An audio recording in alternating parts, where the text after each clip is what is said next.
risposta se jiġi mwassal lilkom minn Beauty Wisdom, Game Breaker, Kicks Boutique Gym u The Barber Room.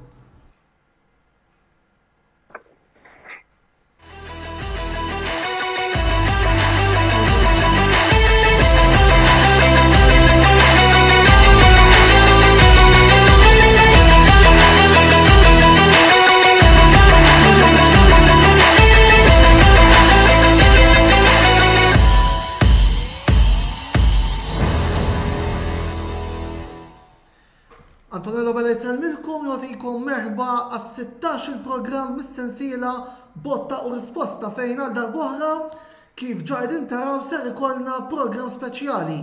Dan ifisser li l-lejla miegħi għandi lil Mark Xkembri biex jassistini għal dan il-programm. Insellimlek Mark. Insellimlek Antonello u nsellem lit-telespettaturi tagħna u nagħtihom il-kumplament tal-lejla tajba. Illum għandna programm mhux tas-soltu kif naħseb li diġà indunajtu, bissejb li nintroduċu lill-mistieden speċjali li għandna l-lejla. Iva ħbib tagħna fil-fatt kif diġà qed intaraw il-lejla magħna għandna lil ħadd ħlief l-ex-plejer ta' Inter Sampdoria kif ukoll rebbieħ għal darbtejn ta' tazza tad-dinja mal-Italja fl-1982 u fl-2006 bħala l-ewwel darba bħala gowler ta' riserva u t-tieni darba fl-istaff tekniku ta' Marcello Lippi Ivano Bordon. Ivano, benvenuto per questa trasmissione. Un grosso onore per un piccolo canale come il nostro di averti stasera fra noi.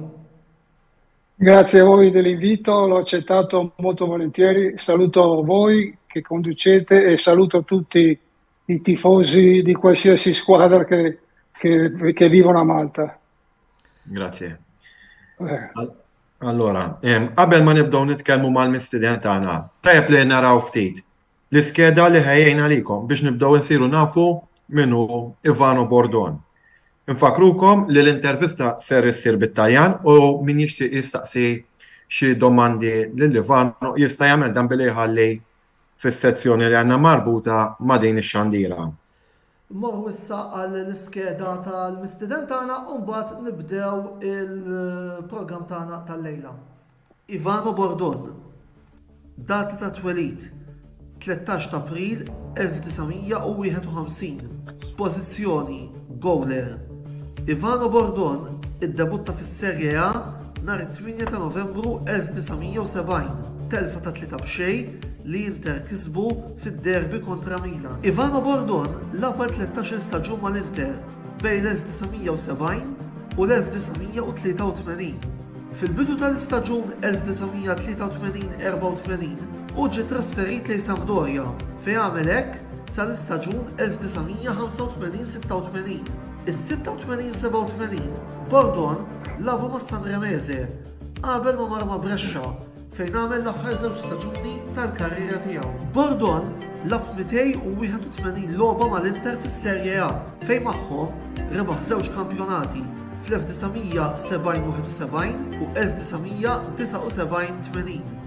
Bordon rebaħ darbtej il-Koppa Italja wkoll man-Nerazzurri fl-1977-78 u 1981-82. Ma' Sampdoria, Bordon lab 90 logħba fil-kampjonat fejn rebaħ il-Koppa Italja fl-istaġun 1984-85. Ivano Bordon lab 16 logħba ma' Sanremese fis-Serje C2, imma eventwalment huma kienu ġew relegati għal kampjonat tad-dilettanti. Bordon lab 62 logħba mal-Brescia fis-Serje B, bl-aħjar riżultat ikun mit-tmiem post fl-istaġun 87-88. Ivano Bordon lab ukoll 22 logħba bil-flok tat-tim nazzjonali Taljan. Id-debut tiegħu mal-Azzurri kien nhar il-25 ta' Jannar 1978 meta daħal bħala sostitut f'telfa ta' 2-1 kontra Spanja f'logħba ta' ħbiberija li kienet saret fis-Santiago Bernabéu ta' Madrid u rebaħ it-tazza tad-dinja mal-Italja għal darbtejn, darba bħala plejer fl-1982 u darba oħra bħala coach tal-Gowlers fl-2006. Allora Ivano, vorremmo cominciare questa intervista di stasera per chiederle cosa ti ha ispirato a scegliere il ruolo del portiere? Forse c'era qualche portiere del passato che ammiravi? Ma guarda, io c'è da dire che da noi ci sono degli oratori che sono con delle chiese, quindi c'erano dei frati, dei preti che trattenevano questi giovani ragazzi, bambini come ero io, 7, 8, 9 anni, e andavamo a questo oratorio, giocavamo e io mi sono sempre appassionato al ruolo del portiere. Poi devo dire che anche quando mi portava mio il papà di mio papà, mi portava a vedere le partite che si giocavano nei periodi estivi dove mio papà giocava difensore e allora io mi mettevo sempre dietro alla porta. Forse per quello mi sono innamorato e appassionato di quel ruolo che poi quando giocavamo per strada o nei campettini con i miei amici, con i miei compagni, io andavo sempre in porta perché mi piaceva quel ruolo, sempre piaciuto e mi piace ancora adesso. Purtroppo adesso c'è un'età che non posso fare quello che facevo prima. Ma toglimi una curiosità, da piccolo ti favi qualche squadra in particolare? Qualche Squadra in particolare? che mi piaceva? Sì. No, io quando avevo, mi ricordo tanto io abitavo in provincia di Venezia, quindi il Venezia era la squadra che mi piaceva di più, però per il campionato, il massimo campionato, seguivo un po' tutte e mi ricordo che una partita che vidi quei tempi di Coppa dei Campioni, che era Real Madrid e Juventus, e vinse la Juventus, mi sembra 1-0, e la Juventus aveva in porta un certo Anzolin, si chiamava, Anzolin, Roberto Anzolin, e devo dire che quello fu il primo portiere al quale, non dico mi ispirai, però che mi dava quella carica di dire che volevo dimostrare di avvicinarmi a quello che faceva lui. Grazie. Nei Eh, suoi primi anni all'Inter, lei era il protagonista di un dualismo di porta con i Dovieri. Ci piacerebbe sapere quanto era difficile per lei convivere questo dualismo, per favore. Beh, diciamo che Vieri venne all'Inter, aveva 32 anni, io ne avevo penso di 19, 20, e quindi sai, l'Inter prese Lido Vieri perché Lido Vieri è stato un grande portiere, ha fatto un po' la storia del Torino, quindi venendo all'Inter io feci il primo anno quando arrivò Vieri, feci il terzo portiere perché il titolare era Lido Vieri, il secondo era Girardi e io facevo il terzo e lì avevo 18, ne avevo neanche 19 anni.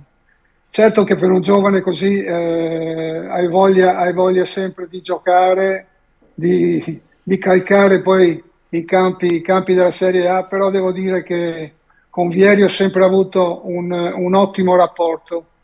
E dopo, non so, dopo vi racconterò la mia fortuna qual è stata andare con la rosa dei titolari di quei tempi. Allora, lei ha anche giocato qui a Malta nel Sì. 1978, il primo turno di Coppa delle Coppe contro Floriana. Cosa ricorda di quella sfida? Ricordo benissimo che arrivammo al campo, abbiamo dato una controllata al campo. Di solito, ai tempi, quando si andava nei campi, si saliva prima della partita sul campo a vedere che tacchetti si potessero mettere. Di tacchetti, la scelta dei tacchetti non c'era perché era un campo, se non ricordo male, tutto in terra. Sì. Esatto, io mi ricordo che misi dei pantaloncini bottiti ai lati per non farmi male alle anche, poi misi qualcosa sotto anche i gomiti e mi ricordo che dissero ai tempi che tutto il campionato si svolgeva quasi tutto lì. Devo Esattamente. dire che era uno stadio non molto grande, quindi si sentiva sicuramente l'affetto e la grinta che davano i tifosi alla propria squadra. E devo dire che inizialmente abbiamo dovuto adattarci, poi se non erro abbiamo vinto 2-1, io subì un gol sul rigore, se non erro da Suereb si chiamava, Suereb la Sì, punta, centravanti, Raymond poteva Chuyer. essere Suereb. Ecco, esatto, e ricordo che all'inizio fu una partita abbastanza difficile, fu giocata e alla fine il risultato del 2-1 fu un risultato che poi ci andò molto bene. Se potrei correggerti un po', il risultato era di 3-1. 3-1, bravo. L'Inter ha Sai, segnato due volte negli ultimi il quarto d'ora. 3-1, hai ragione, hai ragione. Allora, cosa voleva dire per un giovane portiere come era lei? Di giocare accanto a due leggende dell'Inter Ah. come Giacinto Facchetti e Sandro Mazzola.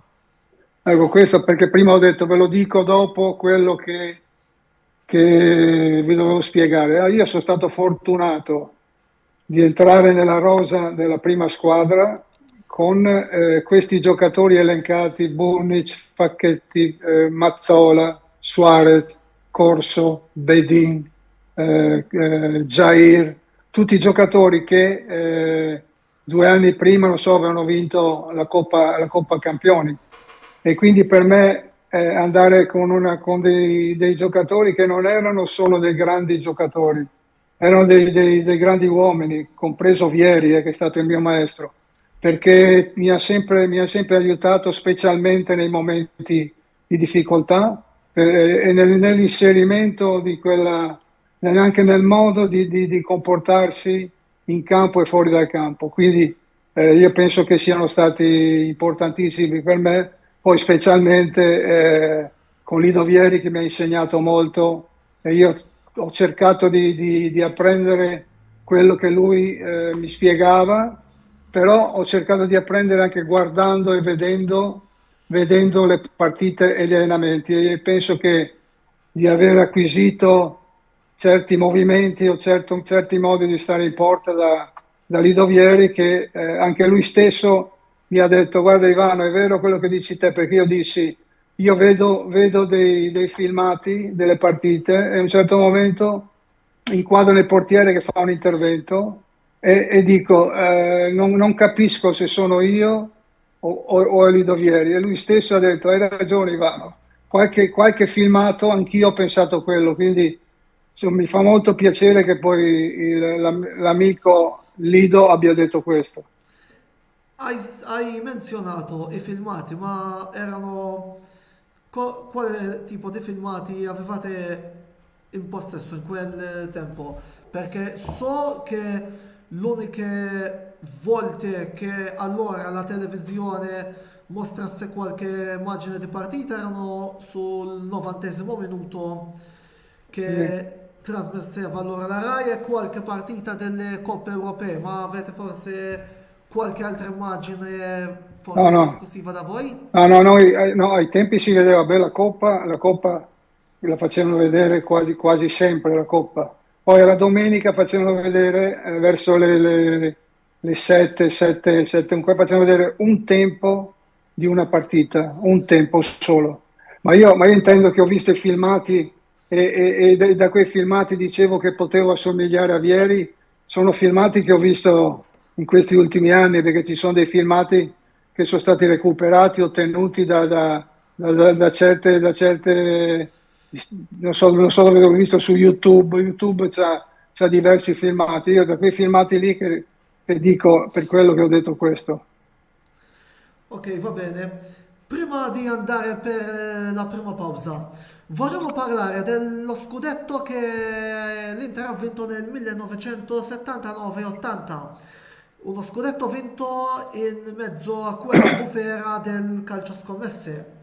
Nonostante quello, io, anche se mi permetto da tifoso dell'Inter, ho sentito tante cose belle sul gruppo che eravate sotto la Eh, guida di Eugenio Bersellini, e adesso che abbiamo un protagonista di quello scudetto là. certo. Mi piacerebbe sapere un po' la tua su quella squadra, su quello scudetto, per favore. Beh, guarda, io avevo la fortuna di essere io e Oriali, che avevamo già partecipato e vinto e esordito nello scudetto del 70-71 con tutti quei giocatori che abbiamo elencato prima.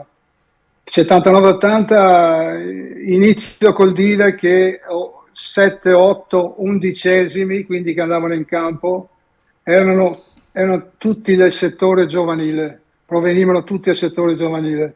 Eravamo tutti italiani, questa è una cosa anche importante anche adesso, purtroppo non sono tutti italiani, quindi le sensazioni che vive uno e vive l'altro, secondo me sono un po' diverse. Però io penso che una squadra come la nostra, che l'anno precedente aveva perso lo scudetto e aveva vinto il Milan, fino alla fine eravamo lì e giocavamo già un calcio, tanti dicono migliore di quello del 79-80, però giocavamo già un bel calcio che lo facevamo con Eugenio Bersellini, che il primo, mi ricordo che lui con noi è stato 5 anni, e lui veniva dalla Sampdoria che era stato retrocesso, quindi arrivò all'Inter, sai, i tifosi pensavano ma l'Inter prende un allenatore retrocesso e quindi cominciavano già a mugugnare e non erano molto contenti. Invece Bersellini riuscì sia a farsi capire bene da noi il primo e il secondo anno, diciamo che nella preparazione, che la sua era abbastanza dura, e anche nel modo di alimentarci era abbastanza anche quello duro, però Infatti dopo i era primi 2 anni. soprannominato come il sergente De Ferro. Esatto, esatto, anche per quello. Però diciamo che dopo i 2 anni poi abbiamo vinto lo scudetto, abbiamo vinto la Coppa Italia, quindi abbiamo creato un bellissimo gruppo e devo dire, e vi dico a voi che siete tifosi dell'Inter, che è giusto che sappiate che quel gruppo, non tutto, perché c'è gente non solo nella zona Lombardia, ma anche da altre parti dell'Italia. Abbiamo WhatsApp, che è una chat WhatsApp, e abbiamo il gruppo dei 5 anni di Bersellini, che ci troviamo ancora ogni mese e mezzo ci troviamo e andiamo a mangiare. Quindi questo fa capire quello che era l'amicizia che c'era già a quei tempi e che è rimasta adesso. Ah, è molto interessante, anche una cosa che sa, ci fa piacere sentire che benché sono passati 40 anni e passa, Esatto. il gruppo è ancora in contatto. Diciamo che noi poi quasi tutti i giovedì, quell'anno lì, sono stato 79-80, quasi tutti i giovedì andavamo con le famiglie, con le mogli, chi aveva i figli portava anche i figli, ma eravamo quasi sempre con le mogli, tutti i giovedì a mangiare, ci trovavamo a mangiare assieme, quindi era una cosa proprio sentita, c'era proprio dell'amicizia e dell'affetto anche per le famiglie e per i figli. Grazie Ivano, siamo issa l-waqfa qasira ta' riklami, andiamo per un piccolo blocco di pubblicità. Prego. Ibqaw magħna għaliex l-intervista ma' Ivano Bordon ser tkompli wara dawn.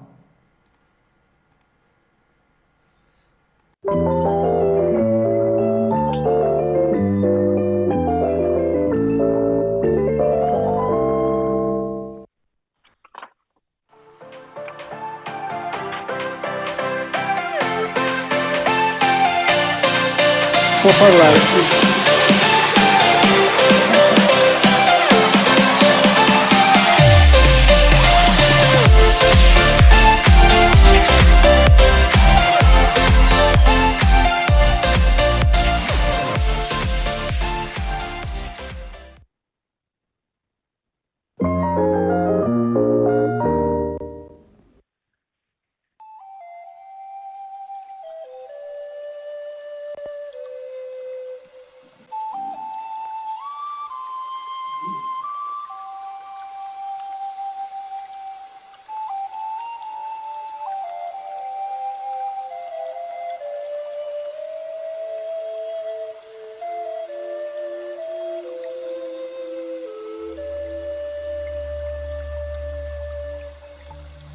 inti wisdom tal-fgura għall-aħjar prodotti u servizzi ta' sbuħija. Żuru wkoll Nails by Xarawna fl-istess stabbiliment għall-aħjar servizz ta' trattament ta' dwiefer.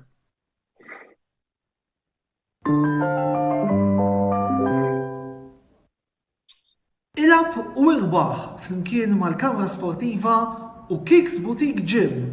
Kull ma trid tagħmel huwa li tafas like fuq ix-xandira botta u risposta li qed taraw bħalissa u tafas follow fuq il-paġna ta' Kicks Boutique Gym. Jekk tagħmlu dan, intom titlu biċ-ċans li tirbħu sħubija ta' xahar ma' Kicks Boutique Gym li jinsab ġewwa Denny's Shopping Mall fil-Ħamrun. Bir-rebbieħ eventwali jitħabbar fl-ewwel programm tax-xahar ta' wara tas-sensiela botta u risposta. Kicks Boutique Gym, il-post ideali għalik biex issir iżjed b'saħħtek u tħossok iżjed aħjar.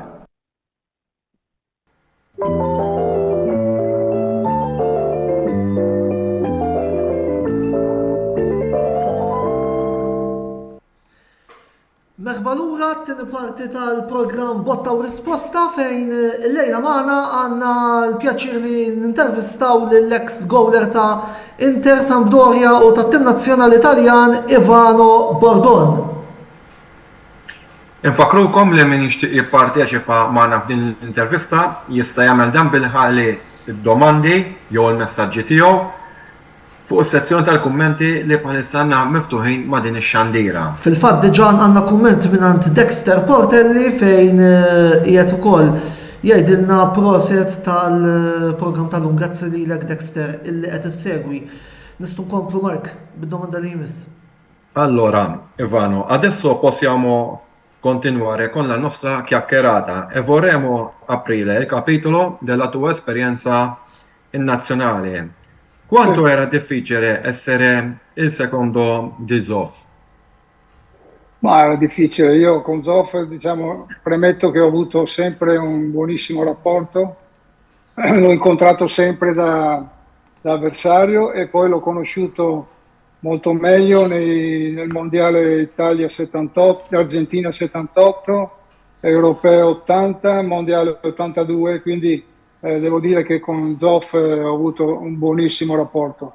Fare il secondo era giusto secondo me per il grande portiere, giocava in una squadra che aveva quasi tutta la difesa juventina, era anche giusto che l'allenatore Berzot facesse giocare Zoff, però Zoff era grande portiere, che Zoff 9 anni anche più di me, grosse esperienze, cioè dire che era difficile, non era difficile anche perché io pensavo e ho sempre pensato che i giocatori della nazionale quando va a fare le competizioni sono 23. Sono 23 che dovrebbero essere i 23 giocatori più validi di altri che poi sono rimasti a casa e non sono stati convocati. Io ho sempre pensato prima di tutto di fare il mio dovere con la mia squadra, il mio club e poi che arrivasse poi questa convocazione. Quello di non aver giocato spesso non è che poi mi abbia dato tanto fastidio, ma anzi cercavo di essere sempre pronto per poter essere all'altezza di un eventuale impiego. Lei ha formato parte dell'espedizione vincente dell'Italia ai mondiali del 1982, vinti anche nonostante un inizio difficile che l'Italia aveva con 3 pareggi con il Perù, la Polonia ed il Camerun. Qual è stata la svolta che vi ha permesso di ribaltare la situazione ed eventualmente vincere quel mondiale? La svolta dopo aver fatto il girone iniziale non molto bene, averlo superato ci ha dato un po' di morale e di convinzione. Però io penso che poi arrivando in sorteggio nell'altro girone con Argentina e Brasile, non dico quel coraggio, quella consapevolezza o voler pensare di essere grandi calò un pochino, perché dici battere l'Argentina e battere il Brasile non è facile. Io penso che noi un pochino pensavamo di non potercela fare. Penso che i tifosi pensassero che saremmo venuti a casa presto. Invece io penso che prima di tutto abbiamo reagito a certe critiche che erano state fatte, poi anche critiche non sportive, e siamo riusciti a fare gruppo, a fare quel silenzio stampa per il quale parlava solamente Zoff e Bearzot. E poi devo dire che c'è stata l'esplosione di Paolo Rossi. Paolo Rossi, secondo me, è il giocatore che ci ha fatto vincere il mondiale, perché lui era attaccato dai giornalisti in modo furente e Bearzot è stato bravo a tenerlo in campo, e lui ha dimostrato che era solo questione di riuscire a togliere dalla testa, perché lui era stato fermo anche per le scommesse un certo periodo, e quindi penso che poi cominciò a giocare, ogni partita faceva gol e ripeto, io penso che il mondiale gran parte sia stato merito di Paolo Rossi, che purtroppo ci ha abbandonato troppo presto. Infatti, alla fine di quel mondiale, Paolo Rossi ha vinto la competizione del capocannoniere e ha pure vinto il pallone d'oro, la migliore Sì, risposta che ha potuto dare alle critiche che aveva durante quel periodo. certo, certo, certo. Allora, tra i suoi ultimi anni all'Inter e quelli che susseguentemente ha fatto nella Sampdoria, lei ha visto crescere certi giovani giocatori come Zenga, Bergomi, Ferri, Vialli e Mancini. Da quello che avevi vissuto quando eri nel campo con loro, avevi la sensazione che potevano fare grandi cose nel futuro? Sì, sì, hai fatto dei nomi di giocatori che poi si sono dimostrati grandi giocatori. Io all'Inter ho vissuto con Zenga l'ultimo anno, che faceva il mio dodicesimo, con Bergomi e Ferri che hanno debuttato quando c'ero io, quindi ho visto subito che questi tre ragazzi avrebbero fatto sicuramente una buonissima carriera. E poi quando andai alla Samp, arrivò l'anno dopo che andai io, arrivò Vialli, che era un giovanissimo molto valido per provenire dalla Cremonese, e Mancini, che era già lì, già da un anno mi sembra. E anche due giocatori, Vialli e Mancini, due bravissimi ragazzi che con loro sono riuscito a vincere la prima coppa, primo trofeo per la Sampdoria, la prima Coppa Italia, il primo trofeo della Sampdoria, e arrivare quarti in campionato, che per la Samp era come, penso, aver vinto lo scudetto con l'Inter per me.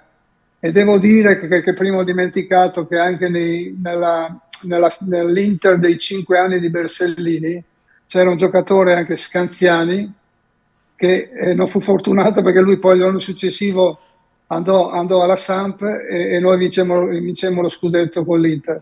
Poi invece l'ho ritrovato alla Samp, e con lui invece ho vinto la Coppa Italia. Come Scanziani, secondo me è come fossi un fratello, un amico che è stato bravo, che mi ha fatto crescere e capire quello che poteva essere l'ambiente sandoriano.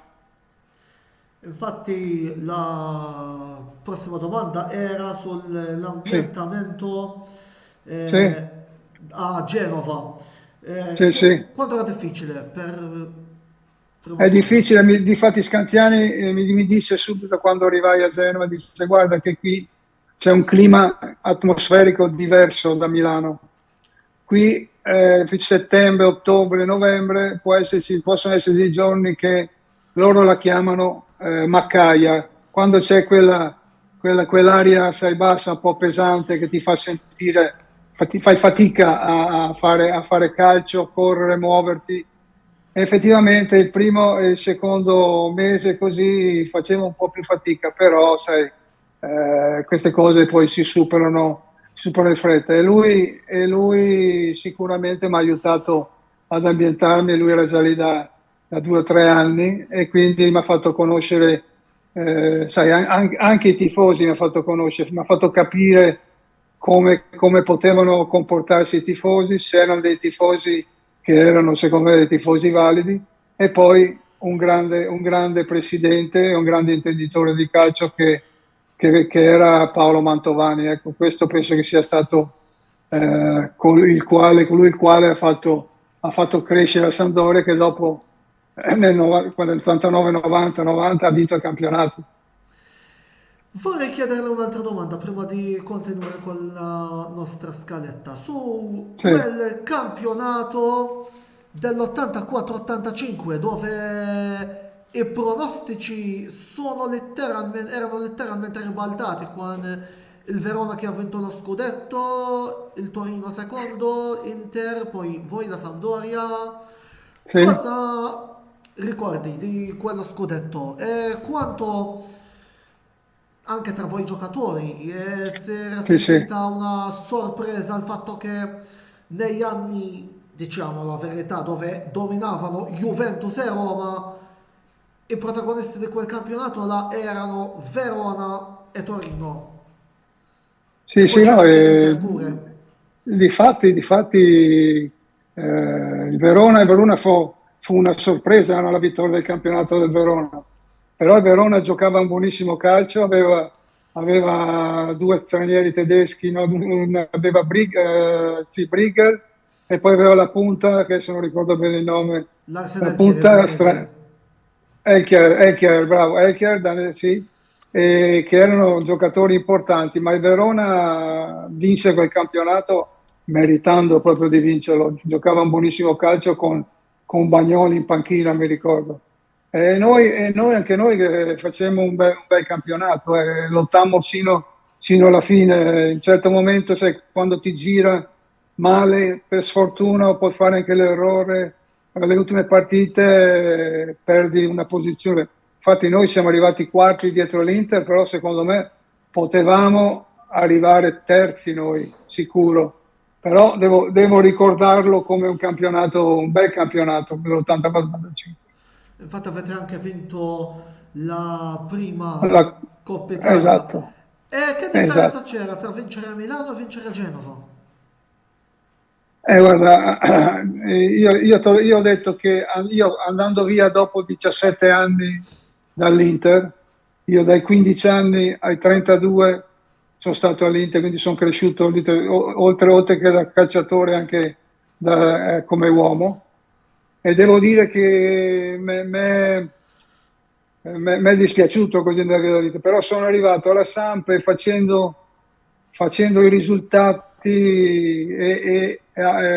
io sono stato apprezzato molto dai tifosi, sono ancora apprezzato molto dai tifosi della Sampdoria, che quando vado a vedere qualche partita della Sampdoria me li ritrovo e sento che c'è dell'affetto.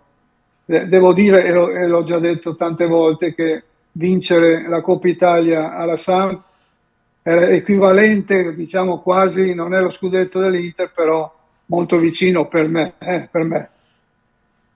Bene, adesso parliamo un po' dei suoi trascorsi come allenatore dei portieri con Marcello Leppi. Sì. Innanzitutto, come è cominciata questa collaborazione con il tecnico viareggino?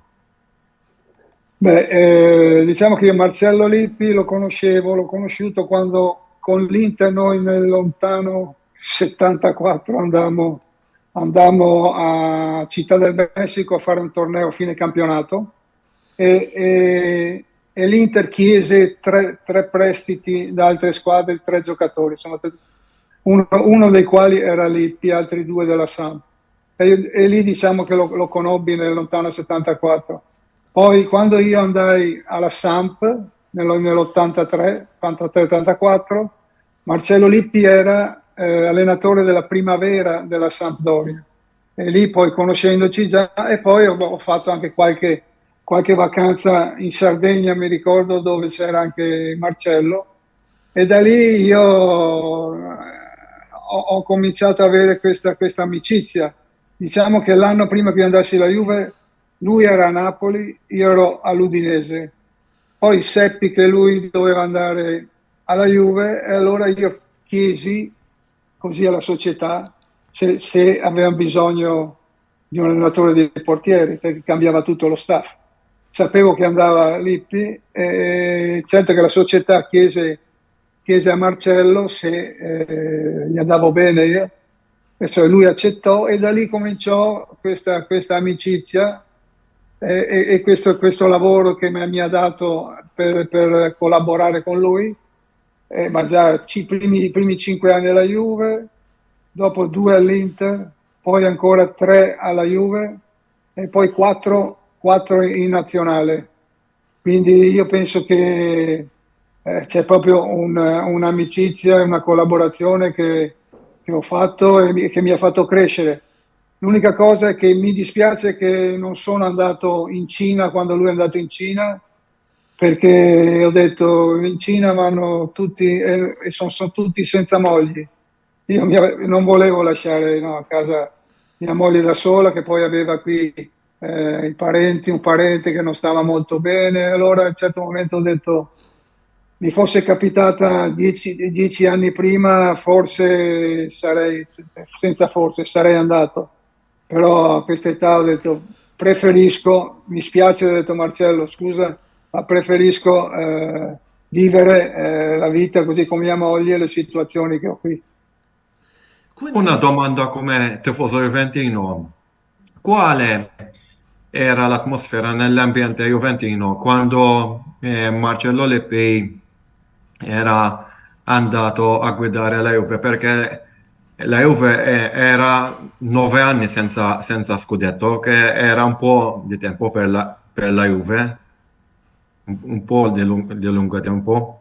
Sì, era una Juve un po' delusa. No, siamo andati noi con, io penso che Marcello abbia fatto un grandissimo lavoro con i giocatori, il suo modo di allenare, di avere il rapporto proprio parlando con i giocatori, è stato quello che secondo me ha fatto crescere e dare fiducia alla Juve, che la Juve aveva anche dei bei giocatori, c'era dei giocatori importanti.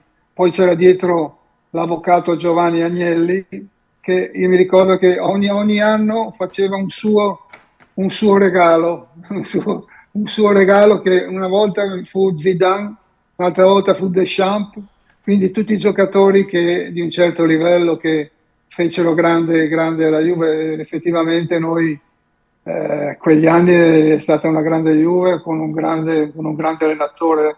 Io allenatori li ho visti in giro, ma ho anche lavorato con qualcun altro, però come allenatore penso che Lippi sia stato il massimo della Juve con Trapattoni, quelli che hanno vinto di più, sono stati di più. E penso che anche i tifosi juventini con Lippi abbiano molta stima. Esattamente. Ero un piccolo bambino e mi ricordo benissimo quanto quei tempi di Lippi e il giocatore come Deschamps, Zidane, Esatto. nella mia infanzia. grazie Ivano, sull'argomento Juventus continuiamo nella terza parte di Perfetto. questo programma perché adesso abbiamo un piccolo blocco Prego. pubblicitaria. Certo. Blok qasir ieħor ta' reklami u inkomplu l-intervista ma' Ivano Bordon. Dal-waqt ma'kom.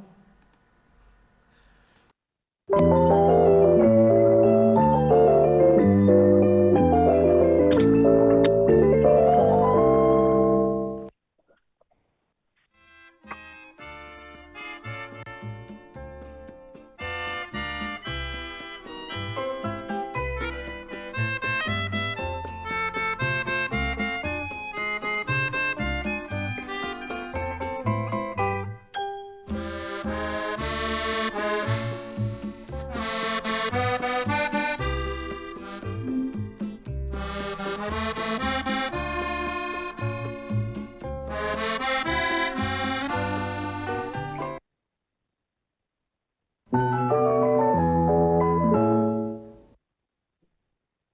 offerti ta' Black Friday disponibbli għand Game Breaker. Żuru l-ħanut tagħna ġewwa bil-Kirkara u gawdu mill-aħjar offerti li qed noffru matul dan ix-xahar ta' Novembru fuq diversi logħob tal-PlayStation 4 u 5 kif ukoll fuq diversi aċċessorji relatati mal-gaming. Game Breaker, l-aqwa logħob tal-PlayStation, Xbox u Switch.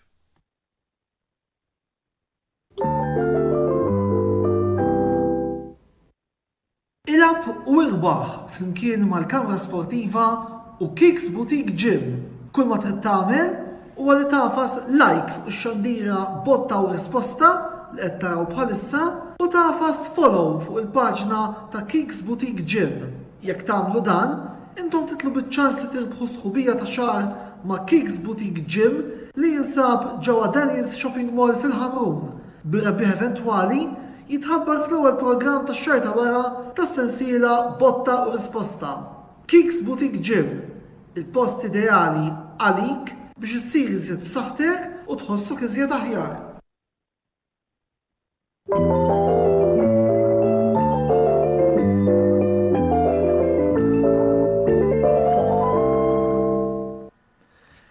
Merħba lura t-tielet parti tal-programm Botta u Risposta fejn il-lejla flimkien miegħi Antonello Bela u ma' Mark Xkembri għandna lill-ex gowler tal-Italja, Sampdoria u tat-tim nazzjonali Italjan Ivano Bordon. Inħeġġeġkom ukoll biex jekk forsi għandkom xi domanda, xi kurjożità x'issaqsu lill-mistiden tagħna llejla tista' tagħmlu dan fis-sezzjoni tal-xandira li għandna miftuħa għalikom. Mark, nistgħu nkomplu l-intervista ma' Ivano domandoħra fuq il-perjodu tal-Juventus. Esattamente, nel 1996 lei ha vinto la Champions League con la Juventus come allenatore dei portieri. Cosa ricordi di quel successo? E perché nonostante le tante finali di Champions che la Juve ha giocato, 5 da quel tempo, loro non si sono riusciti a vincere ancora in 26 anni? Sì, proprio io ricordo che noi vincemmo la Coppa 96 contro l'Ajax ai calci di rigore. Fu una partita combattuta e ci fu molto orgoglio poi da parte nostra aver conquistato questo trofeo molto, molto importante. Devo dire che però, come la domanda che mi hai fatto, io c'ero anch'io, quando c'ero io abbiamo perso 3 finali e poi pensavamo, io parlavo anche con Marcello, dicevamo, pensa noi, se non erro, abbiamo perso le finali quando avevamo già vinto il campionato e quindi poi avevamo quella pausa che ne so, dei 10 giorni della settimana, che forse quella ci faceva perdere quella, non so, o la concentrazione o la condizione, cioè, e purtroppo abbiamo perso anche quelle 3 finali. E effettivamente anche adesso la Juve è arrivata anche in finale ancora se non erro, con Allegri, mi sembra un Allegri in Galles dove avevano giocato. E niente, secondo me noi dobbiamo cambiare un pochino forse di mentalità. Noi siamo un popolo, diciamo, italiano come Italia con il calcio che abbiamo un po' troppa pressione psicologica in testa, i giornali, i tifosi, li sentiamo troppo, mentre secondo me le altre nazioni la vivono in un altro modo la situazione calcistica. L'Inghilterra vive, la Spagna un po' come noi, però meno. E la Francia, insomma, sono tutte Germania, sono tutte nazioni dove, non dico che non lavorino, che non si impegnino, però il modo quando entrano in campo non hanno la pressione che abbiamo noi. Questo può essere un motivo, io cerco di trovare il motivo. Sull'Inghilterra non sarei molto d'accordo. anche siamo in clima mondiali, perché adesso Sì, quando ci sono i mondiali gli inglesi fanno un sacco di pressione, più o meno come si fa in Italia nelle competizioni di club. Quindi sui mondiali parliamo più tardi. So che Marco aveva un'altra Ho domanda. un'altra sì. domanda. Lei che era nello spogliatoio della Juve ogni giorno, qual era la tua sensazione su un giovane Alex Del Piero? Hai immaginato che lui sarebbe essere Eh, quel giocatore e capitano sì, della Juve sì. nel prossimo futuro dopo? Beh, Del Piero si è visto subito che aveva delle grandissime qualità.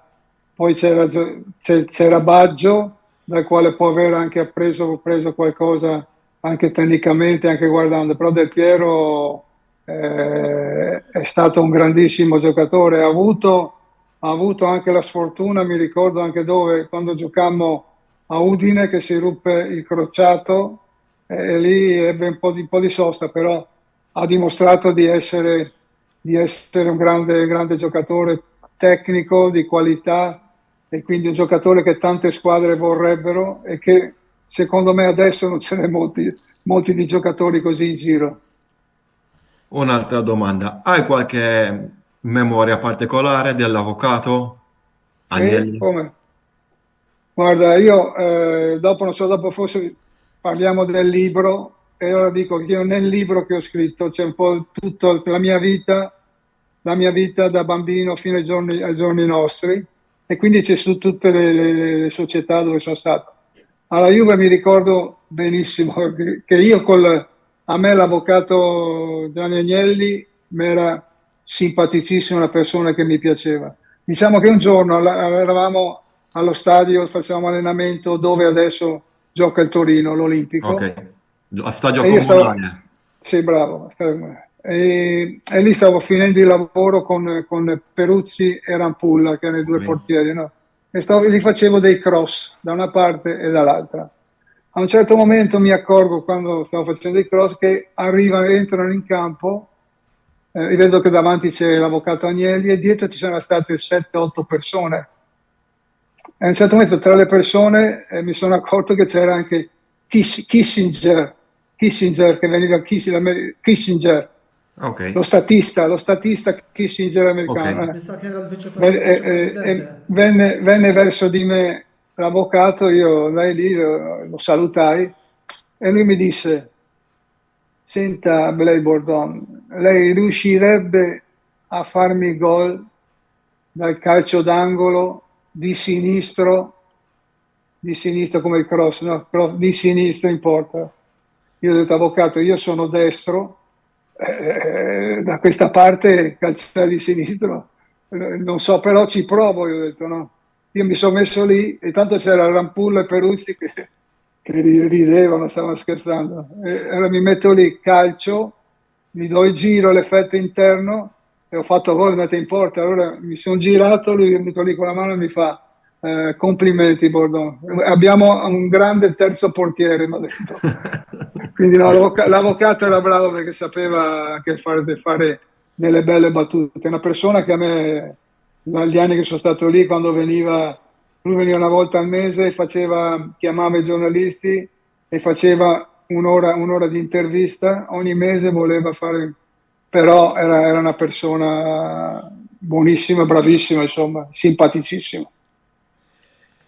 Un'altra domanda. Lei ha vinto due mondiali, uno come secondo portiere nel 1982 e l'altro come preparatore dei portieri nel 2006. Quale di questi mondiali era il più difficile da vincere?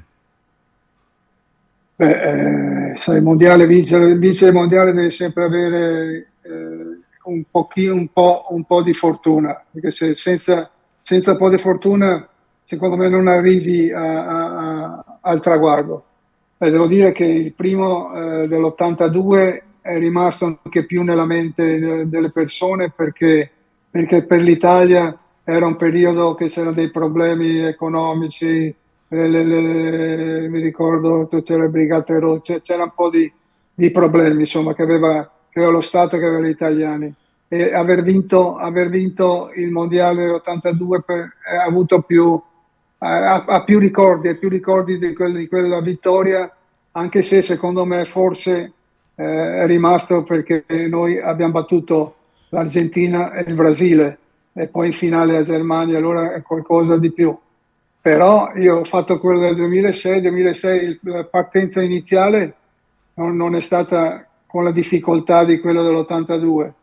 Poi però, sebbene abbiamo incrociato, mi sembra, Stati Uniti, Australia, sembravano tutte squadre, però è sempre stato difficile superarle. E poi io penso che una partita bella e importante come la semifinale con la Germania, penso che anche quella sarà ricordata per tutti noi giocatori, ma anche i tifosi quelli più giovani, penso che forse hanno più affetto per questa nazionale, però io le ho vissute entrambe con la soddisfazione di aver raggiunto i traguardi che quando io da bambino ho cominciato, se ripenso a tutto quello che ho fatto e che sono riuscito a fare, non so, mi viene addosso qualcosa strano. Io su quel mondiale del 2006 direi che è il momento decisivo, penso che Eh, era quello contro l'Australia dove rigore, il famoso rigore all'ultimo minuto mi sembra che lo ha tirato Totti se non mi erro. sì, sì, quello ha tirato Totti. Esatto, penso che quello era il momento decisivo. Sì, beh, sicuramente, sicuramente. Penso che sia stata una partita quella lì che ci abbia dato anche la carica, ecco, capito? E quindi beh, io penso che come dicevo prima, ogni competizione, se vuoi che la raggiungi alla fine il traguardo, un po' di momenti importanti vengono superati. Certo, la bravura ci vuole, la bravura, però un pochino di fortuna anche. E vorrei continuare su questo argomento dei mondiali. Nell'82 il calcio italiano stava ancora uscendo dalla questione delle calcioscommesse. Sì. Nel 2006 l'Italia è entrata in questi mondiali sulla cresta della bufera Calciopoli, ma c'erano. Vedevi delle similitudini tra questi due mondiali vinti? No, io dico che se andiamo a ripercorrere quello che è successo prima, io ho sempre detto che quando l'Italia partiva per una competizione o europea o mondiale, prima di iniziare c'era qualcosa, c'era la stampa che massacrava i giocatori o l'allenatore perché non voleva che convocasse questo, ne voleva un altro. Le, le- le- le- le- Infatti le nell'82 scommesse. c'era quella polemica sulla mancata convocazione di Beccalossi, se non. Anche quelle, sì, sì, sì, beh, quelle sono cose che la stampa ci gioca, è il loro lavoro, solo che dopo hanno esagerato e ci hanno costretti a fare il silenzio stampa. Anche nel 2006 sì, c'era Calciopoli e che effettivamente c'era la squadra e i giocatori non è che fossero così sereni per il calcio italiano e quindi si parlava più di Calciopoli che delle partite. È lì dove è stato bravo Lippi a fare come da parafulmine per i giocatori. Quindi cercava di prendere tutto addosso a lui, le polemiche, e penso che questa sia stata una cosa che è determinante. Adesso vorrei andare un pochino indietro Sì, perché dalla scaletta abbiamo quasi scordato una domanda. Il suo ritorno all'Inter con lo staff di Marcello Lippi nel 1999-2000. non era molto fortunato? Perché? Non siamo stati fortunati, io penso perché se guardiamo a guardare il primo campionato appena iniziato, mi sembra che dopo la quinta eravamo primi in classifica. Eravamo primi in Sì. classifica. Dopo è successo che si è fatto male, se non erro, no, ci fu un risultato, un pareggio in casa, poi perdemmo una partita fuori e lì cominciarono i mogugni, sai, la stampa. Poi il problema qual è stato? Perché quando noi arrivammo lì all'Inter, da Piano Gentile, dove stava la squadra, entrava la stampa, entravano le telecamere, andavano anche giù nelle camere dei giocatori.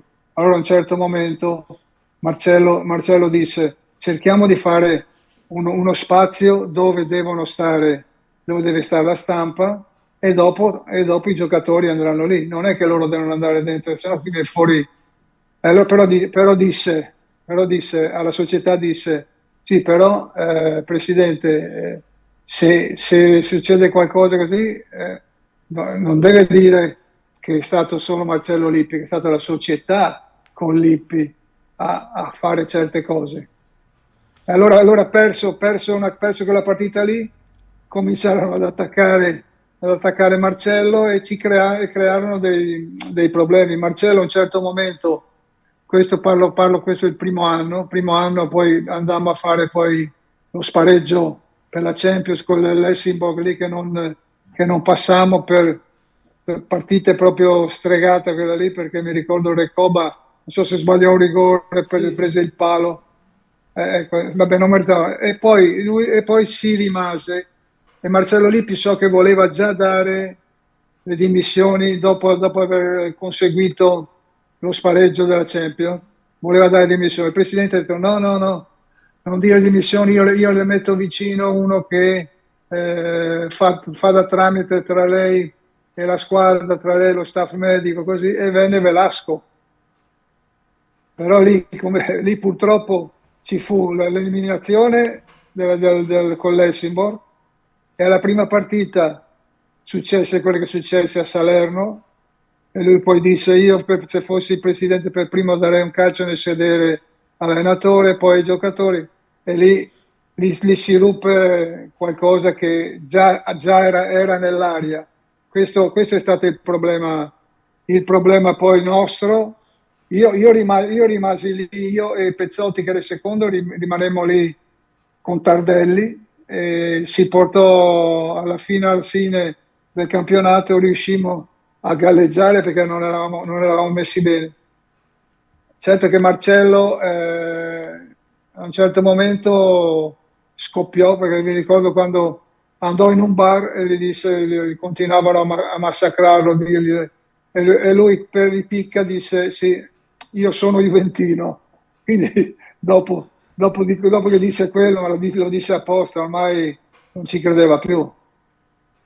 Infatti qui a Malta, almeno tra alcuni tifosi dell'Inter, si Sì, diceva che Lippi è venuto all'Inter non con delle buone intenzioni. Comunque, un'altra eh, cosa che vorrei chiederle su Lippi, la relazione difficilissima che c'era tra Marcello Lippi e Roberto Baggio. L'hai vissuta nella Juve, l'hai vissuta nell'Inter. Cosa ci puoi dire su questo riguardo? ma io penso che alla Juve sì, mi sembrava che non ci fossero grossi problemi. Io penso che i problemi forse potevano essere sorti all'Inter. All'Inter io ricordo che Roberto Maggio aveva dei problemi a un ginocchio che gli aveva sempre anche la Juve, però all'Inter era un po' più grave, quindi stava fermo, stava fermo 2 o tre giorni, poi riprendeva, e Lippi lo voleva al massimo, voleva che stesse bene.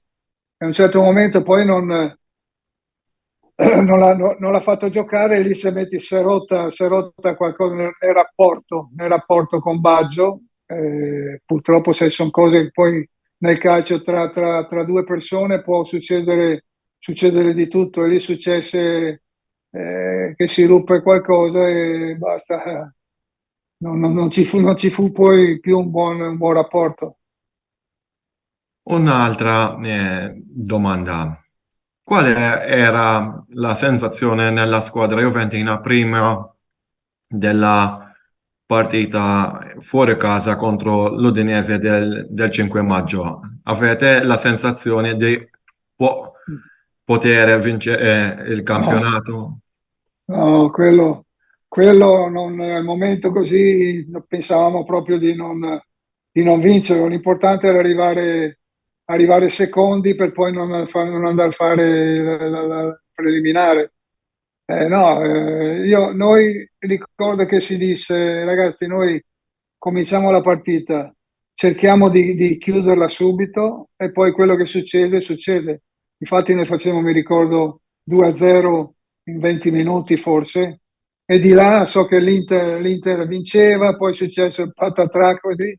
E io che ero lì dietro la porta che sentivo i risultati, rimasi poi esterrefatto dal cambiamento che c'era di risultato da ogni 3, 4, 5 minuti, 10 minuti. E alla fine l'Inter ha lasciato sicuramente una grande occasione, ma penso che la Juve abbia preso l'occasione velocemente come voleva per conquistare uno scudetto che poteva essere insperato, penso, no? Per tutti.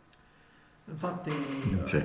era uno dei più grandi shock, penso, della storia Sì, del campionato, anche se io credo che l'Inter lo scudetto lo ha perso qualche settimana prima. prima, perdendo a casa con eh, l'Atalanta, almeno questa è la mia opinione.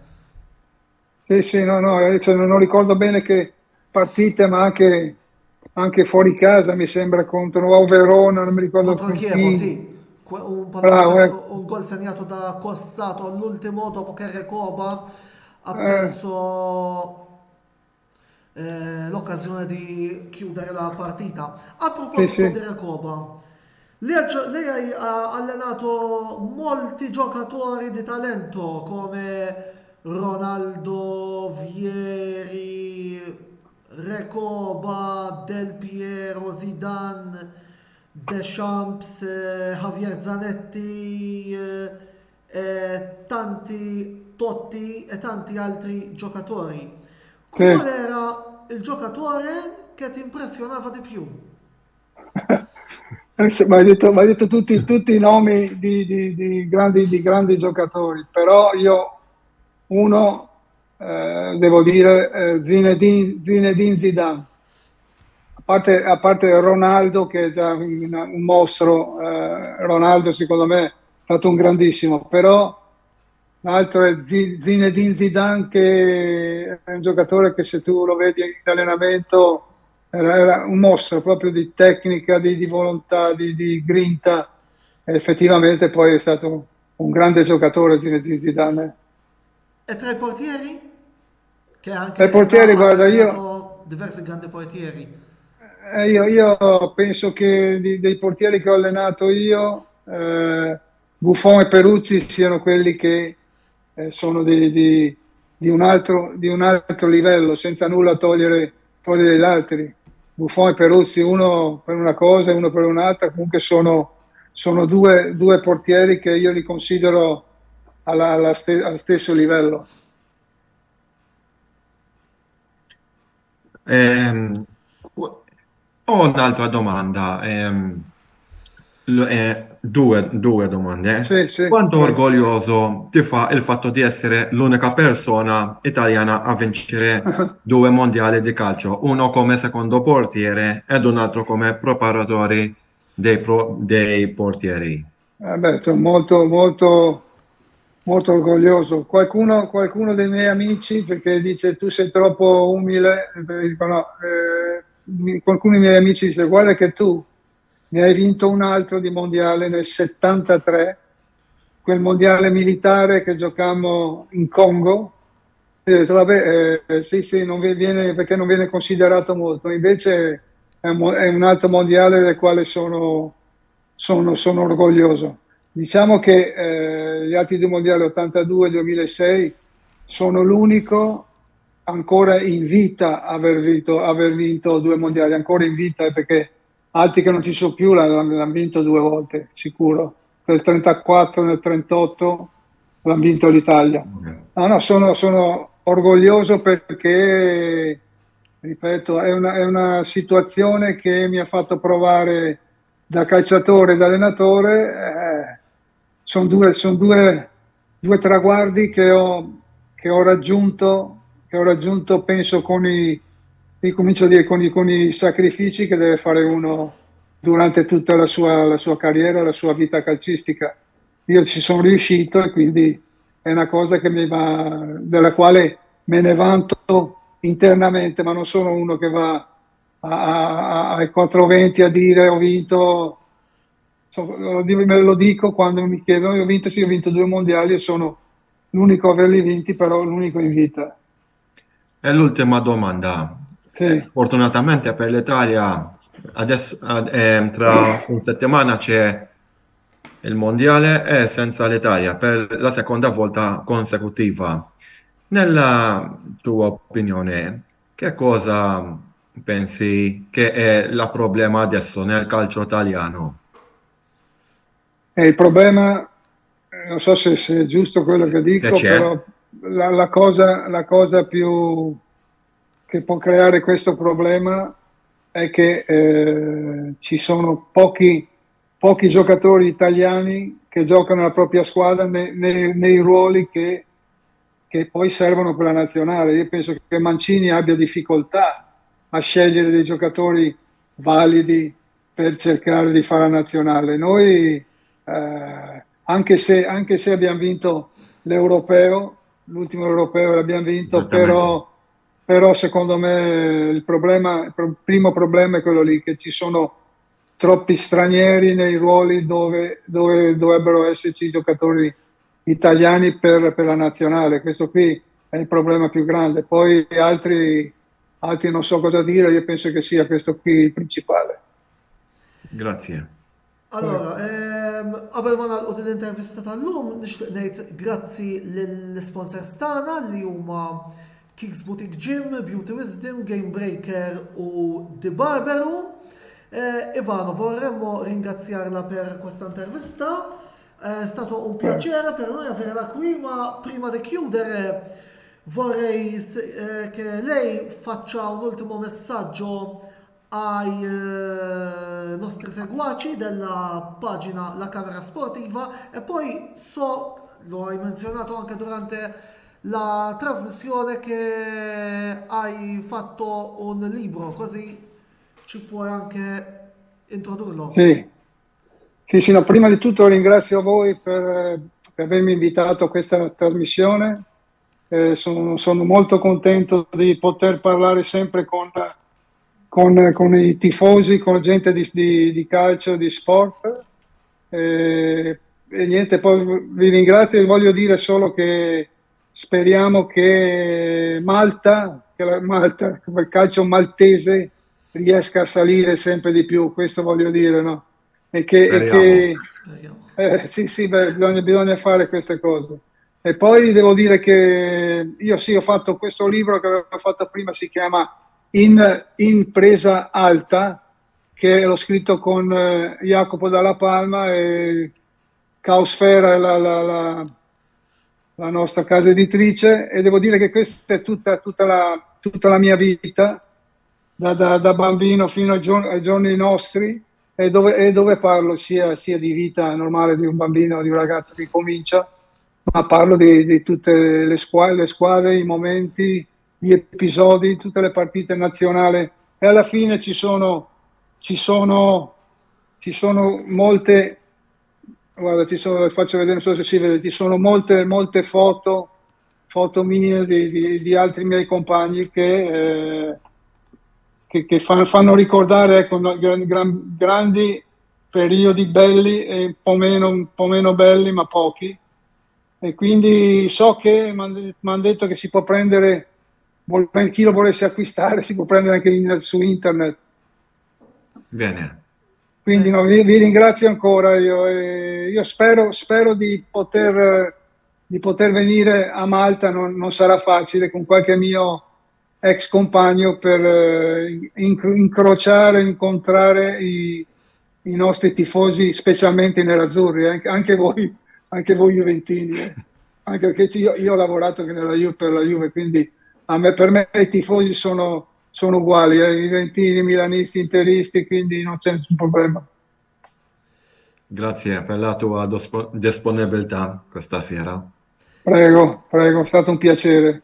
Infakrukom ukoll li minn hawn ftit ieħor din l-intervista jekk forsi lħaqtuha issa ser tkun fuq l-istazzjon uffiċjali tagħna fuq YouTube għal daqstant jekk tliftu xandira diretta tistgħu tidħlu hemmhekk u tafsu subscribe ukoll biex ma titilfu xejn mill-kontenuti li aħna noħorġu minn ħin għal ieħor l-appuntament tal-kamra sportiva magħkom issa huwa għal nhar il-ħadd miegħi fejn ser nkun qiegħed nagħmel il-kummenti fuq il-Grand Prix ta' Sao Paulo tal-Formula 1 u mbagħad it-tnej ikollna mix zone bil-YouTubers kollha fejn ser nkun qegħdin nagħtu reazzjonijiet tagħna tal-logħbiet kollha tal-weekend.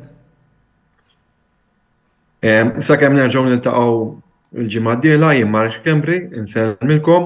U jien Antonello Bela nirringrazzjakom tal-lejla inaqattu magħna għal dan il-programm bilħaq il-ġimgħa d-dieħla it-tema tal-programm Botta u Risposta ser tkun it-tazza tad-dinja li ser tkun ħatibda 50 ġranet qabel. Il-lejli tajjeb.